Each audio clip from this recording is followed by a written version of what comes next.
Ribuan jemaah padati Masjid Agung Al-Ikhwan Bula. Sholat Idul Fitri 1447 Hijriah berlangsung hikmat dan aman.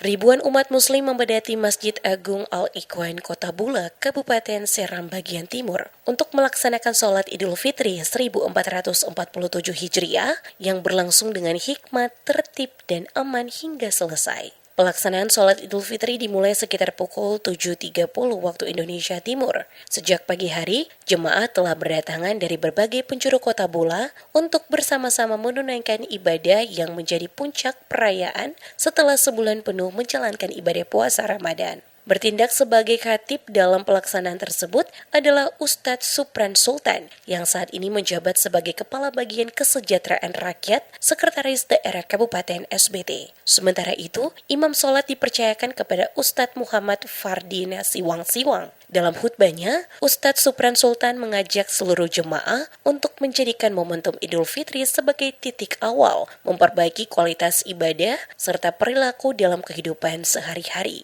Ia menekankan pentingnya membangun hubungan yang harmonis, baik dengan keluarga maupun masyarakat luas. Selain itu, ia juga mengingatkan pentingnya berbakti kepada kedua orang tua. Menurutnya, berbuat baik kepada orang tua merupakan salah satu kunci keberkahan hidup dan umat Islam diingatkan untuk tidak menyakiti hati mereka dalam kondisi apapun. Ustadz Supran Sultan menambahkan, perubahan ke arah yang lebih baik tidak harus dilakukan secara instan, melainkan dapat dimulai secara bertahap. Dengan niat yang tulus dan konsisten, setiap individu diyakini mampu memperbaiki diri serta memberikan dampak positif bagi lingkungan sekitar. Pelaksanaan sholat Idul Fitri di Masjid Agung Al-Ikhwan Bula pun berlangsung lancar hingga selesai, dengan suasana penuh kekhusyukan dan kebersamaan yang kental di antara para jemaah.